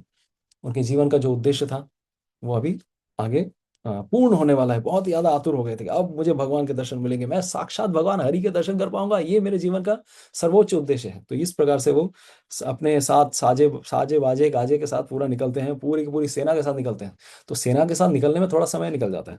तो सेना से निकलते निकलते निकलते आगे जब निकल पहुंच रहे होते हैं, तो विद्यापति भी साथ में थे। तो रास्ते में बहुत सारे उन्होंने बाधाएं क्लियर की, ठीक है। तो क्या क्या बाधाएं थी, तो सेम रास्ता वो भी चूज करते हैं। कौन सा रास्ता, जिस रास्ते से यस, जिस रास्ते से कौन गए थे, विद्यापति गए थे। तो विद्यापति भी गए थे कहाँ कहाँ से, तो महानदी के तीर से होते होते फिर आगे जाके पहुंचते हैं कहाँ पर, एकाम्रवन। तो महानदी के तीर पे जैसे ही, राजा पहुंचते हैं, तो वहां पर हम्म तो वहां पर आगे चल के उनको एक राजा मिलते हैं। तो ये पूरी कहानी है। तो नील माधव, विद्यापति की खोज, भगवान को ढूंढना, फिर आगे चल के भगवान अभी ओझल होने वाले हैं। तो राजा इंद्रद्युम्न बहुत ही ज्यादा व्याकुल होने वाले हैं कि अरे मुझे भगवान दिए दर्शन नहीं मिले, मुझे दर्शन नहीं मिले। तो ये अभी आगे होने वाला है। तो अभी हम लोग इस पॉइंट पे हैं, ठीक है, इस पॉइंट पे। तो ये आगे चल के हम लोग देखते हैं। तो ये हम लोगों ने बताया भगवान श्री हरि का रूप कितना सुंदर था। बहुत ही ज्यादा मनमोहन मोहक था। और ये इतने ज्यादा मनमोहक थे कि हर रात्रि को ब्रह्मा इंद्र आदि देवता गण वहां पे आराधना करने के लिए आते थे। दिन के समय में शबर राजा पूजा करते थे, और रात्रि के समय में देवता गण आके पूजा करते थे, ठीक है। तो अवंती से उड्र देश की कहानी है, ठीक है। हम्म तो ये हम लोगों ने यहाँ तक अभी देख लिया, जर्नी हुई, शबर राजा ने किया। अभी आगे चल के यस, तो सरसों के दाने वाला अभी ये होने वाला है। तो राजा अपने गाजे बाजे के सबके साथ आता है। तो जैसे ही यहाँ पे आते हैं, उड्र देश में महानदी के तीर पे पहुंचते हैं। तो महानदी के तीर पे जब पहुंचते हैं, तो उड़ीसा के राजा वहां पे पहले से विद्यमान थे। तो उड़ीसा का राजा वहां से उनको पूर्ण रूप से वेलकम करते हैं, अरे आपका स्वागत है, अवंती के राजा, मालवा के राजा का मेरा प्रणाम स्वीकार कीजिए आप। तो राजा इंद्रद्युम्न भी बहुत प्रसन्न होते हैं। और इसी बीच में, इसी स्थान पर उनको मिलते हैं नारद मुनि। तो नारद मुनि भी उनके साथ इस खोज में ज्वाइन कर लेते हैं। तो जब नारद मुनि के दर्शन होते हैं, तो नारद मुनि के दर्शन प्राप्त करके राजा इंद्रद्युम्न बहुत ही ज्यादा संतुष्ट होते हैं। मेरे जीवन का उद्देश्य सफल हो गया, मुझे नारद मुनि के दर्शन मिल गए। तो नारद मुनि बोलते हैं मैं भी तुम्हारे साथ चलूंगा, और मैं भी नीलमाधव के दर्शन करूंगा। तो हम्म तो इस प्रकार से वो आगे चलते हैं। तो यहाँ पर उड़ीसा के राजा के साथ भेंट होती है। हम्म, तो उड़ीसा के राजा के साथ जब भेंट भेंट होती है, तो वो आगे चल के बताते हैं कि कुछ दिनों पहले यहाँ पर एक भयंकर तूफान आया था। इतना ज्यादा धूल भरी आंधियां चली, इतना भयंकर तूफान चला कि नील माधव का जो मंदिर है वो बालू में क्या हो गया है, ढक गया है। पूरा का पूरा बालू में अंदर अंदर चला गया, पूरा पूरा गोल्डन सैंड्स के अंदर चला गया है। और इनफैक्ट पूरे मेरे राज्य में क्या हो गया, भुखमरी जैसा समय आ गया है। लोगों को खाने के लिए नहीं मिल रहा है। पूरा मेरा राज्य ऐसा अभी मतलब आपद आपद अवस्था में अभी पहुंच चुका है कि बहुत सारे लोग मर रहे हैं, ऐसी स्थिति है। तो राजा इंद्रद्युम्न जैसे ही सुनते हैं कि अरे नीलमाधव ओझल हो गए, ये कैसे हो सकता है, ये कैसे हो सकता है, मैं तो उनसे उनके दर्शन करने के लिए जा रहा था। तो तो उड़ीसा के राजा बोलते हैं कि चिंता मत कीजिए, भगवान आपके लिए वहां पर व्याकुल हैं दर्शन करने के लिए, सब कुछ कुशल मंगल होगा, आप बस हमारे साथ चलिए। तो उड़ीसा के राजा भी उनके साथ ज्वाइन करने लगते हैं और बोला कि आप चिंता मत कीजिए, सब कुछ अच्छा होने वाला है। तो आ, तो उत्कल के राजा फिर वहां से फिर प्रस्थान करते हैं और इंद्रद्युम्न राजा और नारद मुनि फिर आगे निकल लेते हैं। तो आगे निकलते निकलते सीधा पहुंचते हैं कहाँ पर, एकाम्र वन। क्योंकि अगर जगन्नाथपुरी तक आना है तो आपको भुवनेश्वर होके ही आना पड़ेगा। तो सीधा पहुंचते हैं एकाम्र वन। तो एकाम्र वन पहुंचने के बाद नारद मुनि स्थान की महिमा के बारे में बोलने लगते हैं। एकाम्र वन मतलब लिंगराज का जो स्थान है, शिव जी का स्थान। वहां पर बोला जाता है कि एक आम का पेड़ है, और दिव्य आम का पेड़ इतना विशाल काय है कि करीब 2 मील ऊंचा है वो, यानी कि करीब 3 साढ़े 3 किलोमीटर ऊंचा है। वो दिखता नहीं है, हम लोग को इस दृष्टि में नहीं दिखेगा, लेकिन उसकी छाया पूरे के पूरे भुवनेश्वर की ओर, भुवनेश्वर पे पड़ती है। तो केवल एक आम का पेड़ है वहां पर और बहुत विशाल काय है। उसके नीचे भोलेनाथ और पार्वती देवी नित्य रूप से हरि कथा की चर्चा करते रहते हैं। तो तो नीलगिरी यहाँ से 24 मील या 3 योजन दूर है। नारद मुनि के साथ वो भी थे। तो पहले तो अभी इस स्थान पर आए, शिव जी के स्थान पर आए। तो इस स्थान का एक और नाम भी है कोटि लिंगेश्वर। भुवनेश्वर का नाम, एक नाम ये भी है कोटि लिंगेश्वर, क्योंकि यहाँ पर थोड़ा अगर खोदेंगे भी तो यहाँ पर 1 करोड़ शिवलिंग है। बोला जाता है कि करोड़ों शिवलिंग इस स्थान में कूट कूट के भरे हुए हैं यहाँ पर। तो तो कोटि लिंगेश्वर का ये स्थान है। तो शिव जी यहाँ पर नित्य रूप से, शाश्वत रूप से निवास करते हैं। तो शिव जी राजा इंद्रद्युम्न को दर्शन देते हैं, नारद मुनि को दर्शन देते हैं, और बहुत ही प्रसन्न हो जाते हैं शिव जी। तो राजा इंद्रद्युम्न ने बिंदु सरोवर में स्नान किया और भगवान भोलेनाथ उनसे कुछ कहने लगे। तो क्या कहने लगे, तो नारद मुनि को साइड में लेके आते हैं शिव जी, और शिव जी कहने लगते हैं, नारद मुनि से कहते हैं कि आपको निश्चित रूप से ब्रह्मा जी के आदेश का पालन करना है और इसके थ्रू करवाना है, इस राजा के थ्रू करवाना है। तो आप जाइए और इस राजा के थ्रू आपको 1,000 अश्वमेध यज्ञ करवाने हैं, 1,000 अश्वमेध यज्ञ। तो इनको करना है, और आगे चल के अश्वमेध यज्ञ होने के पश्चात ही आगे जगन्नाथ, बलदेव और सुभद्रा महारानी और सुदर्शन, ये चतुर्धा मूर्तियां यहाँ पर आने वाली हैं। ठीक है। तो इस प्रकार से प्रेरित करने पर नारद मुनि को शिव जी प्रेरित करते हैं और कहते हैं कि इनको इंस्पायर करो। तो वो बताते हैं, और आगे शिव जी आगे बताते हैं कि ये जो धाम है, तो ये धाम भगवान से अभिन्न है। पुरुषोत्तम क्षेत्र धाम जो है, पुरुषोत्तम भगवान श्री हरि से अभिन्न है। इसकी मैं रक्षा करता हूँ, इस धाम की रक्षा मैं यहाँ पर करता हूँ। भगवान ने मुझे पुरुषोत्तम क्षेत्र की रक्षा करने का दायित्व दिया है। मैं पुरुषोत्तम क्षेत्र जगन्नाथपुरी में 8 रूपों में एक्सपैंड करके मैं क्या करता हूँ, भगवान की रक्षा कर रहा हूँ। तो खास करके मेरा जो प्रधान नाम है वहां पर नाम है नीलकंठ। तो इंद्रद्युम्न सरोवर के पास में नीलकंठेश्वर महादेव अभी भी विद्यमान है। तो भगवान शिव जी नारद मुनि को ऐसा बताते हैं कि मेरा वहां पर प्रधान नाम है नीलकंठ। तो आप चिंता मत कीजिए, इस राजा को लेके जाइए और शीघ्र अतिशीघ्र अश्वमेध यज्ञों का प्रावधान कीजिए। तो शिव जी के इंस्ट्रक्शन पे नारद मुनि उनको लेकर, और यहाँ पर बड़े व्याकुल होकर पड़े थे। राजा तो उन्होंने सोच लिया कि भाई मेरे जीवन का उद्देश्य ही समाप्त हो गया, कि भगवान के दर्शन ही नहीं हुए मुझे। तो इस प्रकार से उन्होंने बोला कि मैं अपना जीवन त्याग दूंगा, मैं सरवाइव नहीं करने वाला। तो नारद मुनि समझाते कि चिंता मत कीजिए, कुछ ही दिनों में भगवान आएंगे, आप चिंता मत करिए, आप मेरे साथ चलिए। तो हम्म तो नारद मुनि ने भगवान के दिव्य प्लान को उनके सामने रिवील किया। ठीक है। तो एक सेकंड। तो नारद मुनि ने उनके दिव्य प्लान को उनके सामने रिवील किया। तो ये क्या प्लान था, नारद मुनि बताते हैं कि देखो, भले ही नील माधव इस संसार से चले गए हैं, लेकिन नील माधव के जाने के पश्चात भगवान किस रूप में है आएंगे? भगवान किस रूप में आएंगे? भगवान आएंगे चतुर्धा मूर्ति के रूप में, चार मूर्ति के रूप में, जगन्नाथ, बलदेव, सुभद्रा महारानी और सुदर्शन।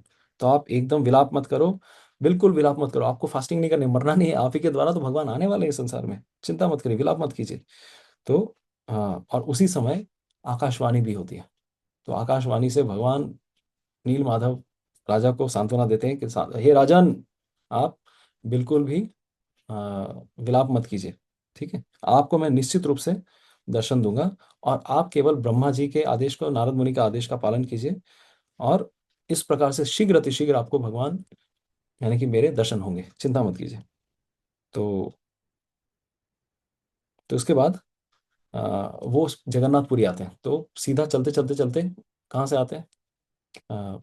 एकाम्रवन से, भुवनेश्वर से पैदल चलते चलते जगन्नाथपुरी आते हैं। तो जगन्नाथपुरी आने के जस्ट जैसे ही एंटर करते हैं, तो एंट्री के पास में ही तो नीलकंठेश्वर महादेव, जो मैंने बताया अभी, इंद्रद्युम्न सरोवर, आज प्रेजेंट जगह पे इंद्रद्युम्न सरोवर है, तो वो पहले नीलकंठेश्वर महादेव, उसी के तट पे नीलकंठेश्वर महादेव है, तो उनके दर्शन करते हैं।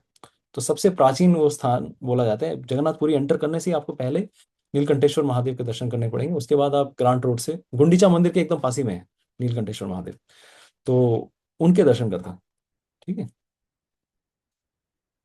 तो नारद मुनि ने उनको आदेश दिया, एक स्पेशल आदेश मिला कि आपको यहाँ पे पहले जगन्नाथ जी के मंदिर बनाने के पहले आपको नरसिम्हदेव का यहाँ पे विग्रह बनाना पड़ेगा। नरसिम्हदेव विघ्नहर्ता है, तो पहले आपको यहाँ पे नरसिम्हदेव को यहाँ पे एस्टेब्लिश करना पड़ेगा, ताकि जितने भी असुर हैं, जितने भी अशुभ चीजें हैं, उनसे आपको इस संसार को मुक्त करना है, इस स्थान को मुक्त करना है।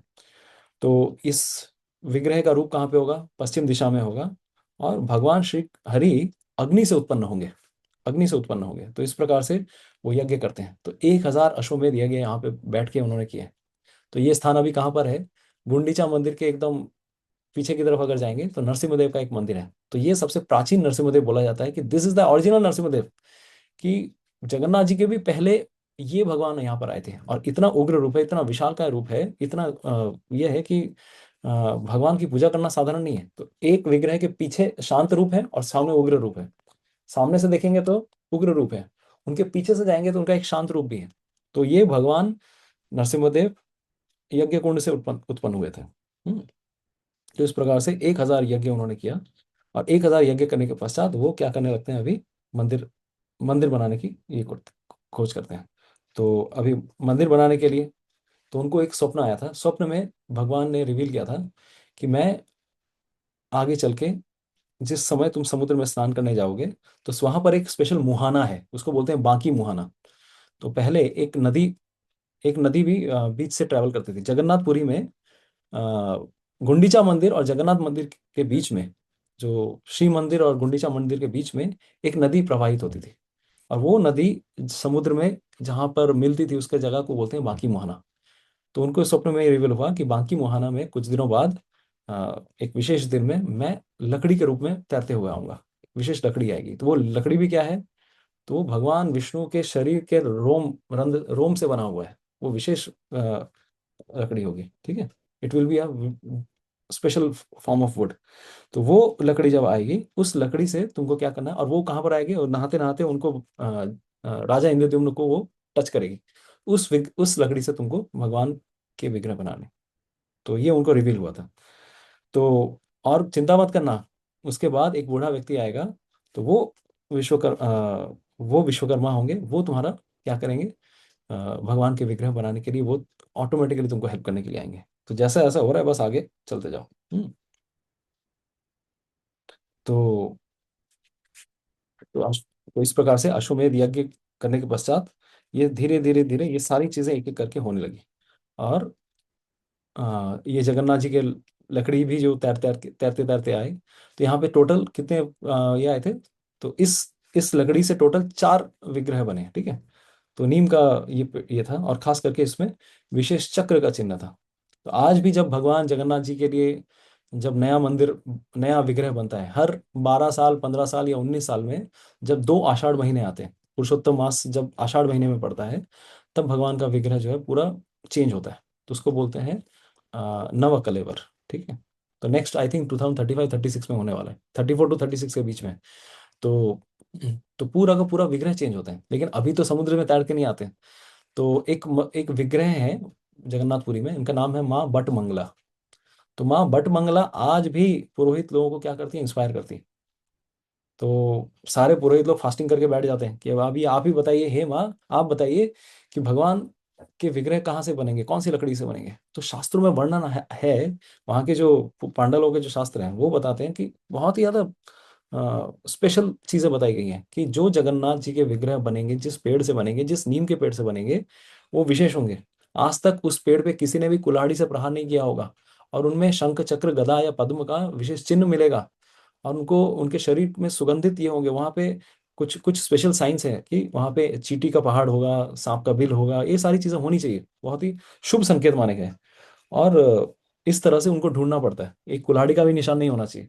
और तो फिर माँ बट बंगला क्या करती है, पुजारी लोग बट बंगला के मंदिर में सोते हैं और प्रार्थना करते हैं, माँ कि आप स्वप्न में बताइए हम लोगों को कौन से लकड़ी से बनने वाले हैं। तो वो माँ बट बंगला गाइड करती हैं कि जगन्नाथ जी का विग्रह ढूंढना है तो इस डायरेक्शन में जाओ, तुम लोग सुभद्रा का वेस्ट डायरेक्शन या साउथ डायरेक्शन में, इस डायरेक्शन में जाओ, वहां पे इस गांव में आके तुम लोग को मिलने वाले हैं। तो इस प्रकार से ढेर सारे लोग, पूरे जगन्नाथपुरी के लोग, आस पड़ोस के गांव के लोग, कितने सारे लोग पांडा लोगों को फॉलो करते हैं, और फॉलो करने के बाद सारे नीम के पेड़ ढूंढे जाते हैं, और उसके बाद वो सारे सिम्टम्स भी मैच कराना पड़ता है, यस ये पेड़ हो सकता है। तो सोचिए, आगे आने वाले जितने भी जगन्नाथ जी के विग्रह बनने वाले हैं, उन सारे के सारे पेड़ अभी इस धरातल पे हैं, लेकिन अभी किसी को रिवील नहीं होगा। जब समय आएगा तभी संसार में रिवील होगा, और उनको भगवान प्रोटेक्ट करते हैं, उस पेड़ों को भी प्रोटेक्ट किया जाता है, ये साधारण वृक्ष नहीं है। तो अभी सिस्टम चेंज हो गया है, लेकिन पहले वाले जो विग्रह आए थे वो इस तरह से आए थे। तो इस प्रकार से माँ बट मंगला अभी भी पुजारियों को हेल्प करती हैं, और इस प्रकार से, और पूरा धूम धड़ाके से उस पेड़ को काटा जाता है, सोने की कुल्हाड़ी से काटा जाता है, और फिर उनकी पूजा करते करते सारे गांव वाले उनको, जिस जिस गांव से निकलेंगे सारे लोग पूजा करते हैं उनकी। और लकड़ी वहां पर ऐसे करके पहुंचती है जगन्नाथपुरी, और जगन्नाथपुरी में पहुंचने के बाद उनको विशेष रूप से दैतपति लोग, हम लोगों ने बताया ना, दैतपति जो होते हैं शबर राजा के जो डिसेंडेंट्स हैं, वही लोग भगवान के विग्रह को क्या करते हैं, बनाते हैं। ठीक है, और कोई नहीं बना सकता। तो एनीवेज, तो ये नवकलेवर के बारे में हम लोग देखे थे। तो ये भी भविष्यवाणी हुई थी, उनको उनको ड्रीम में रिवील हुआ था कि 15 दिन तक ये जो विश्वकर्मा है, जो बूढ़े रूप में आएंगे, वो कुछ दिनों तक वो क्या करेंगे, वो 15 दिन, कहीं पे 21 दिन का वर्णन आता है कि जगन्नाथ जी के विग्रहों की को ये करेंगे, तैयार करेंगे। लेकिन उस समय ध्वनि को सुनना नहीं चाहिए, nobody should hear the biting of the like the chisel, chisel जो मतलब हथौड़ा से मार रहे हैं वो सुनना नहीं चाहिए। तो उस समय तुम गाजे बाजे सब बजाना, इस तरह से ये करना। ठीक है, तो एनीवेज, तो इस प्रकार से पुजारी आते हैं, उसी तरह विश्वकर्मा आते हैं एक बूढ़े व्यक्ति के रूप में, और वो बोलते हैं कि मैं भगवान को बनाऊंगा। अच्छा है, बिल्कुल, तो भगवान के प्लान के हिसाब से ही सब कुछ चल रहा है। तो उन्होंने दरवाजा वरवाजा बंद कर दिया, कोई भी देखना नहीं चाहिए, लेकिन समहाउ आवाज नहीं आ रही, हरे कृष्णा। नहीं प्रभु, सुनाई दे रहा है, वी आर ऑल आवाज आ क्लियर। रही, नहीं आ रही? हरि हाँ, बोल। আসছে ঠিক প্রভু, আছে প্রভু, আসছে আসছে প্রভু। আসছে। हरि बोल, हरे कृष्णा, आवाज আসছে? হ্যাঁ প্রভু, আসছে। ओके, तो इस प्रकार से थैंक यू, थैंक यू। ठीक है सर। तो इस प्रकार से विग्रह बनने लगता है। तो कुछ दिनों बाद राजा बड़े आतुर हो जाते हैं कि इतने दिनों तक मैंने भगवान की दर्शन करने के लिए मेरी आतुरता थी, भगवान के दर्शन होंगे, दर्शन होंगे। तो थोड़ा वो दरवाजे के पास कान लगाते हैं, उनको कुछ सुनाई नहीं देता है, अंदर कुछ हो रहा है, नहीं हो रहा है, और बूढ़ा व्यक्ति था, मर मुरा गया होगा, क्या होगा पता नहीं। तो बेचारे आतुर हो जाते हैं। तो 10वें दिन 11वें दिन से वेट करते हैं, अरे आवाज नहीं आ रही, आवाज नहीं आ रही, बन रहा है कि नहीं बन रहा है, बन रहा है कि नहीं हो रहा, काम हो रहा है कि नहीं हो रहा है, वो अंदर क्या हो गया उसको। तो 15वें दिन में जाके दरवाजा ताक से खोल देते हैं, और जैसे ही खोलते हैं तो भगवान के इस प्रकार के अपूर्ण रूप उनको दिखते हैं कि आंखें बड़ी बड़ी हैं, हाथ छोटे छोटे हैं, पैर तो है ही नहीं, तना है उनका सर, उनका जो ट्रंक ऑफ द बॉडी है वो है उनका। ये कैसा स्वरूप देख लिया मैंने, हाय हाय हाय, मेरी वजह से भगवान का अपूर्ण स्वरूप बन गया, हाय मैं क्या करूं, क्या करूं। तो बहुत ही ज्यादा विलाप करते हैं, बेहोश हो जाते हैं कि मेरी वजह से भगवान, मैंने बहुत बड़ा अपराध कर दिया कि भगवान के अपूर्ण रूप बन गए, और विश्वकर्मा गायब। वो तो उनका ये था कि किसी को दरवाजा खोलना नहीं है। तो उसी समय ऊपर से आकाशवाणी होती है। तो आकाशवाणी में ये बताया जाता है कि चिंता मत कीजिए हे राजन, आप ये भगवान के अपूर्ण रूप नहीं है, ये भगवान के पूर्ण रूप हैं। आप इन्हीं की सेवा पूजा शुरू कीजिए, इनको पेंटिंग कराइए, इनको पूर्ण रूप से श्रृंगार कराइए, इन्हीं को एस्टेब्लिश करना है आपको। तो राजा फिर क्या हो जाते हैं, ठीक है, तो फिर वो संतुष्ट होते हैं। तो इनकी स्थापना करने के लिए क्या करेंगे? तो इस बीच में आ, ये आ, ये जो मंदिर था, तो उन्होंने विश्वकर्मा के पुत्र को रिक्वेस्ट किया था कि आप भगवान के लिए मंदिर बनाइए। तो मंदिर मंदिर पूरा रेडी। इधर नरसिम्हदेव आ चुके हैं, 1000 अश्वमेध यज्ञ हो चुके हैं, बहुत दिन चला जा चुका है। उसके बाद जगन्नाथ जी का मंदिर, जगन्नाथ जी का विग्रह बना। और इस बीच में उन्होंने विश्वकर्मा के पुत्र सुगत को बोला था कि आप एक भव्य मंदिर का निर्माण कीजिए, भव्य मंदिर का निर्माण कीजिए। तो भव्य मंदिर का निर्माण भी हो गया है, लेकिन भगवान की इस्टेब्लिशमेंट कैसे होगी, भगवान को यहाँ पे कैसे प्राण प्रतिष्ठा की जाएगी? तो उन्होंने सोचा ब्रह्मा जी को बुलाना चाहिए। तो ब्रह्मा जी को बुलाने के लिए वो गुंडीचा महारानी, उनकी पत्नी, नारद मुनि, सबको ऊपर चले जाते हैं। तो ऊपर जाते हैं और ब्रह्मलोक तक जाते हैं। ब्रह्मा जी उस समय थोड़ा बिजी थे, उनका थोड़ा कुछ तो चल रहा था वहाँ पे, कुछ इवेंट चल रहा था। तो समहाउ कुछ भी बिजी थे, तो कुछ डांसिंग वांसिंग कुछ तो चल रहा था वहाँ पर। तो वो थोड़ा वेट करते हैं, ब्रह्मा जी से मीटिंग मिले, होगी होगी होगी, तो थोड़ा वेट हो जाता है, करीब कुछ कुछ मिनट्स, कुछ सेकंड्स चले गए इस बीच में।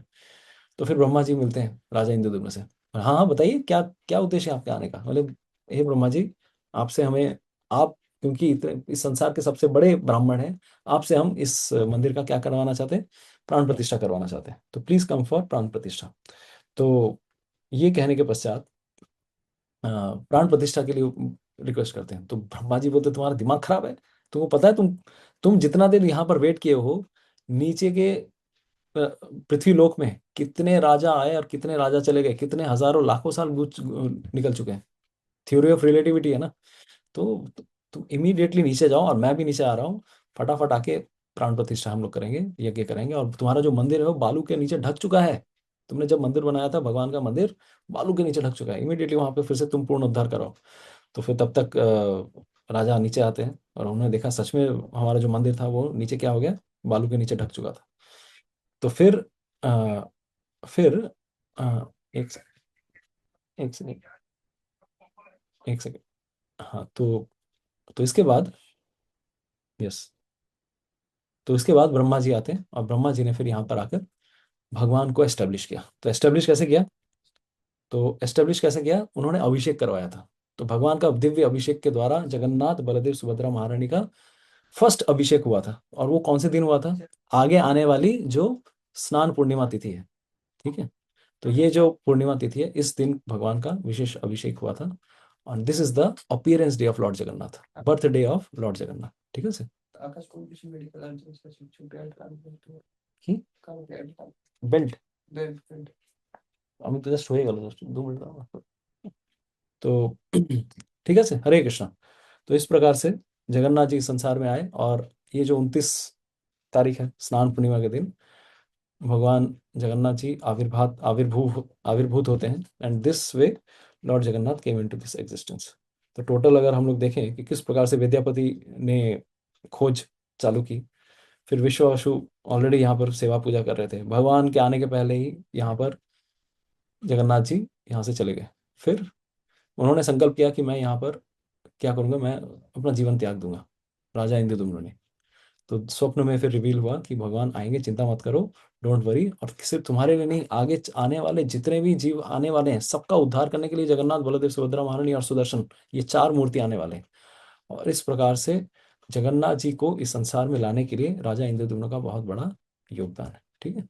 तो अभी ये जो हम लोगों ने बताया, कलेवर के टाइम में जो भगवान की मूर्ति है, पुराने विग्रहों से नए विग्रह जो बनते हैं, तो उनके एक नाभि से जो ब्रह्म द्रव्य है वो पांडा लोग कभी कभी टच भी नहीं कर सकते। तो आंखें बंद करके, पट्टियां बंद करके उनको स्पर्श भी नहीं किया जा सकता। तो इस प्रकार से उनके नाभि से, एक नाभि से दूसरे नाभि में, मतलब नए विग्रह के नाभि में ट्रांसफर करना पड़ता है। तो इसे बोला जाता है नव कलेवर, ठीक है। तो पूरा का पूरा शहर ब्लैकआउट हो जाता है। तो कभी कभार लोग सोचते हैं कि भगवान श्री कृष्ण ने शरीर त्यागा और उनकी नाभि द्वारका से ट्रेवल हो के पहुंच गई कहाँ पर? Jagannathpuri. This is a completely wrong idea. It's not a complete proper idea. क्योंकि जगन्नाथ जी तो करोड़ों सालों से उनकी सेवा हो रही है, और जब भी नया मंदिर बनता है उनके नाभि से जो ब्रह्म पदार्थ है, ये इट्स एक्चुअली बीटिंग हार्ट, वो पूरा का पूरा हार्ट बीट होता है।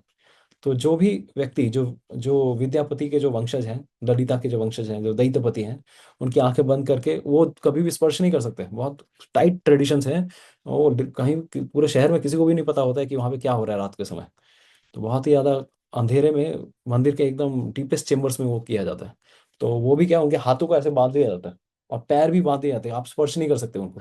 तो नाभि से उसको पुजारी को ऐसे पकड़, किसी तरह से चलते चलते चलते ऐसे करके इस नाभि से उस नाभि में ट्रांसफर करना होता है। दोनों विग्रहों के सामने रखा जाता है और पुराने विग्रहों से नए विग्रहों में ट्रांसफर करते हैं। और जो पांडा वो ये कार्य करेंगे, कुछ ही दिनों में वो भगवत धाम चले जाएंगे। ये बाय डिफॉल्ट ये रहता है। तो इसीलिए सबसे सीनियर पांडा को चूज किया जाता है, जो दैत्यपति हैं। क्योंकि इस्कॉन में भी दो विशेष डिवोटीज हैं, राम कुमार पांडा और कृष्ण कुमार पांडा, आई थिंक। तो ये दोनों बहुत ही ज़्यादा हमारे इस्कॉन के बहुत करीबी लोग हैं। तो ये पूरा सिचुएशन बताते हैं कि एक्चुअली नवकलेवर में होता क्या है। तो सबसे सीनियर मोस्ट पुजारी को ही, दैत्यपति को ही चूज किया जाता है। ठीक है सर। तो ये जो आगे आने वाले 15 दिन हैं जब भगवान दर्शन नहीं देंगे, उसके बारे में हम लोग अगले संडे क्लास लेंगे कि स्नान पूर्णिमा में क्या होता है, स्नान पूर्णिमा के बाद क्या होता है, किस प्रकार से भगवान की सेवा पूजा होती है। तो दो प्रकार से ये जो उनकी पत्नियां थी, तो स्नान पूर्णिमा के बीच वाला जो टाइम है, जब बहुत ही ज़्यादा विशेष टाइम है, उस समय शबर राजा की जो पुत्री थी जिनका नाम था ललिता, उनके डिसेंडेंट्स लोग सेवा करते हैं। और बाकी पूरा साल भर करते हैं कौन लोग, जो पति महापति होते हैं। ठीक है। तो हरे कृष्णा, श्री जगन्नाथ स्वामी की जय। बताई को प्रेमानंदे, हरि हरि बोल। तो बहुत बहुत धन्यवाद आप लोग यहाँ पर आए ऑनलाइन क्लास में, और श्री जगन्नाथ जी की विशेष कथा सुनी, जगन्नाथ जी के बर्थडे के बारे में सुना, किस प्रकार से जगन्नाथ जी का बर्थडे आ रहा है and we are going to celebrate. तो स्नान पूर्णिमा हमारे मंदिर में भी होगी और नजरुल तीर्थ में भी होगी। तो मैं आप लोगों को बता दूंगा कहाँ पे क्या करना है, कैसे क्या करना है, व्हाट्सएप ग्रुप में you will get all information. ठीक है सर। हरे कृष्णा। तो किसी का कोई प्रश्न? नहीं तो यहाँ पे हम लोग विराम देंगे। कोई प्रश्न है, टीका टिप्पणी? ओके, ठीक है सर। हरे कृष्णा। तो यहाँ पे हम लोग विराम देते हैं। श्रील प्रभुपाद की जय, समवेत भक्त वृंद की जय, निताई गौर प्रेमानंदे, हरि हरि बोल। तो हम लोग संडे फिर मिलेंगे। हम लोग आप लोगों को टाइम बता देंगे कब क्लास होगा। ठीक है sir. Hare Krishna. Thank you so much.